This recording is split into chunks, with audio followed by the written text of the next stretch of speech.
Hi everyone, welcome to education flair. जैसा कि आप सभी को पता है कि जो आप सभी का एग्ज़ाम है वो 7 ऑफ जुलाई को है, जिसके लिए मैं प्रीवियस ईयर और जो प्रैक्टिस सेट है इम्पोर्टेंट उनको करवा रही हूँ। और जो प्रीवियस ईयर करवा रही हूँ उनको चारों ऑप्शन को डिटेल एक्सप्लेनेशन के साथ करवा रही हूँ, जिससे आपको पता चल सके तो कि गलतियाँ क्यों होती हैं और सही आंसर कैसे एलिमिनेट करके निकालते हैं। और आज की इस वीडियो में मैं सोच रही हूँ ऐसे टॉपिक करवा दी। इससे पहले भी मैं एक टॉपिक लेके आई हूँ, छोटा टॉपिक है नैतिक विकास की अवस्थाएं। अगर आपको कोई क्लियरिटी में दिक्कत हो या किसी चीज़ की दिक्कत हो तो उसको आप देख लीजिएगा।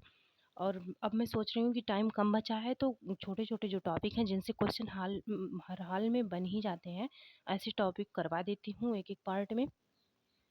आज के इस वीडियो में मैं आप सभी के लिए थॉर्नडाइक का अधिगम का सिद्धांत लेके आई हूँ, जो कि एग्ज़ाम के लिए बेहद ही इम्पॉर्टेंट होता है और इससे क्वेश्चन बनता ही बनता है। चाहे वो कभी कभी चेंज कर देते हैं, थॉर्नडाइक का नियम पूछ लेते हैं, कभी कभी सिद्धांत पूछ लेते हैं कि किसका सिद्धांत है।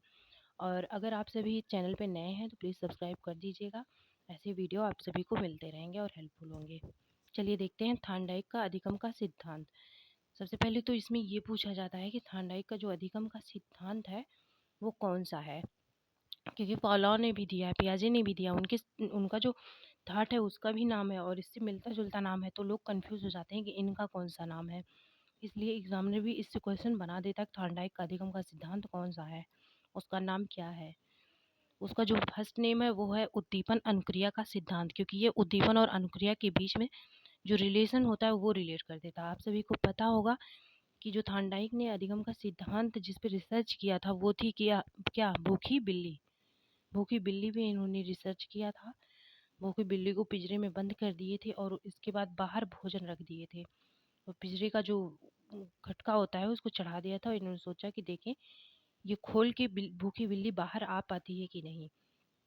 तो जो भोजन था वो उसे उद्दीपन का कार्य कर रहा था और जो बिल्ली एक्टिविटीज़ कर रही थी वो अनुक्रिया था। तो इसलिए उद्दीपन और अनुक्रिया में एक रिलेशन इस्टेब्लिश हो गया, जिसकी वजह से इसका नाम उद्दीपन अनुक्रिया का सिद्धांत पड़ा।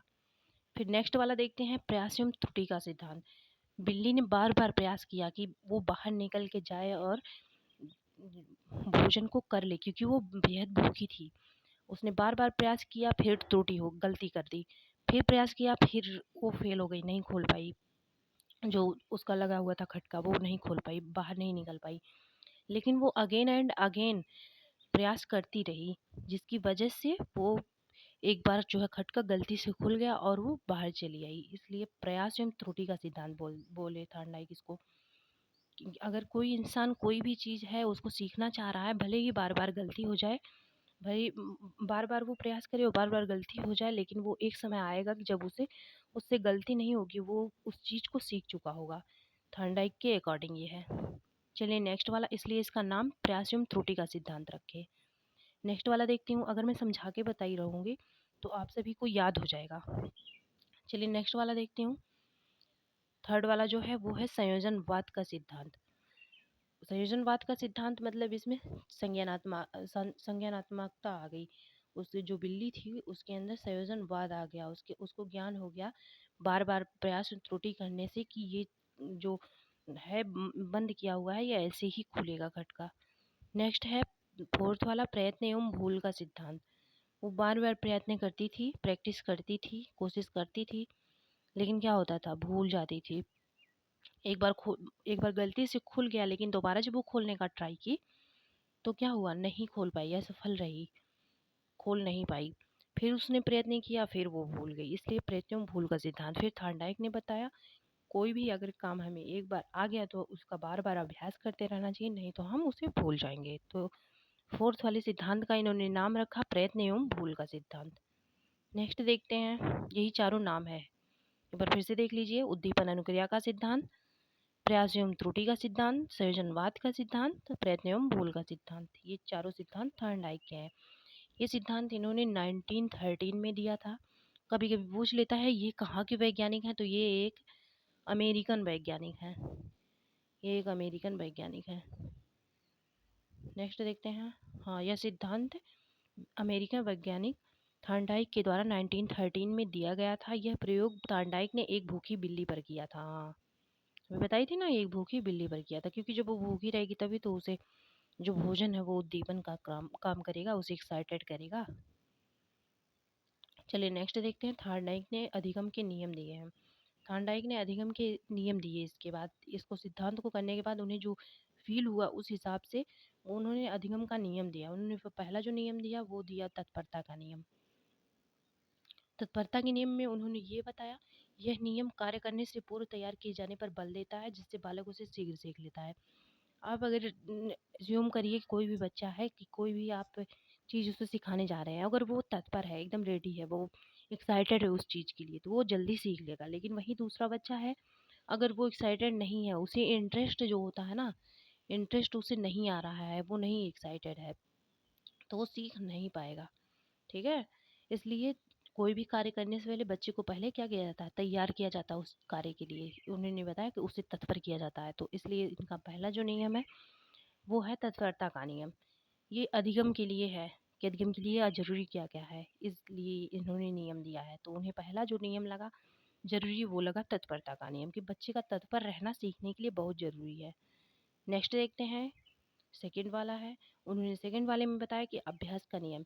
यह नियम यह बताता है कि कोई भी अगर विषय वस्तु के बारे में बार-बार अभ्यास पर बल देता है तो उसे एक ना एक समय आ ही जाता है। वही है ना सिद्धांत प्रयास एवं त्रुटि का। उसी से इन्होंने दिया अभ्यास का नियम। इन्होंने बोला बार-बार प्रैक्टिस करने से कोई भी चीज़ हो, अगर वो नहीं आ रही है आपको, अगर बार-बार प्रैक्टिस करेंगे तो हो सकता है आपसे कुछ गलतियाँ हों, लेकिन एक समय आएगा कि जब आपको वो चीज़ें आ जाएँगी। और थर्ड वाला इन्होंने बताया परिणाम का नियम, रिजल्ट। रिजल्ट भी बच्चे के ऊपर इफ़ेक्ट करता है। अगर पॉजिटिव रिजल्ट रहेगा तो बच्चे का जो होता है मन, वो हताश नहीं होगा, हताश भी नहीं होगा, वो एक्साइटेड और होगा कि और अच्छा करें।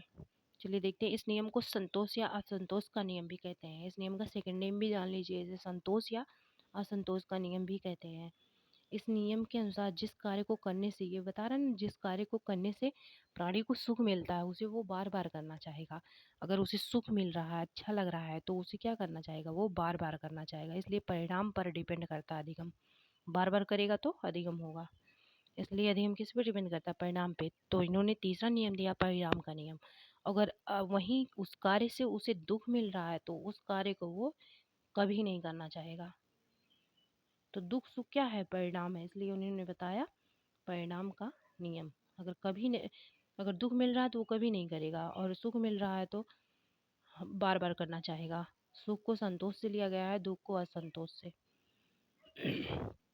वही बोला है कि वह बार बार संतोष मिलता है तो वह उसे बार बार करना चाहता है, और जिससे दुख एवं असंतोष मिलता है, जिससे दुख एवं असंतोष मिलता है, उसे वो दोबारा नहीं करना चाहता। इसलिए इनका जो थर्ड वाला नियम है वो परिणाम का नियम है। रिजल्ट पे डिपेंड करता है अधिगम, परिणाम का नियम है। फर्स्ट वाला तत्परता का नियम, रिपीट कर लीजिए एक बार। फर्स्ट वाला तत्परता का नियम, सेकंड थर्ड वाला परिणाम का नियम, और सेकंड वाला है अभ्यास का नियम। इन तीनों चीज़ों से लर्निंग जो होती है वो होती है। इन तीनों ही चीज़ों से लर्निंग होती है। अगर बोलें कि लर्निंग को अफेक्ट क्या क्या करता है, तो उसमें हो जाएगा। नेक्स्ट वाली वीडियो में मैं आपको लर्निंग के बारे में ही पढ़ा दूंगी कि उसको अफेक्ट क्या क्या करता है, कैसे करता है। इसका जो पहला रीज़न हो जाएगा वो हो जाएगा फैमिली। फैमिली अफेक्ट करता है। सेकंड जो है वो इन्वायरमेंट, इन्वायरमेंट भी इसको अफेक्ट करता है। फोर्थ वाला जो है स्कूल, स्कूल भी करता है। थर्ड वाला उसका जो फिजिकल मेंटल हेल्थ होगा वो भी उसको अफेक्ट करेगा।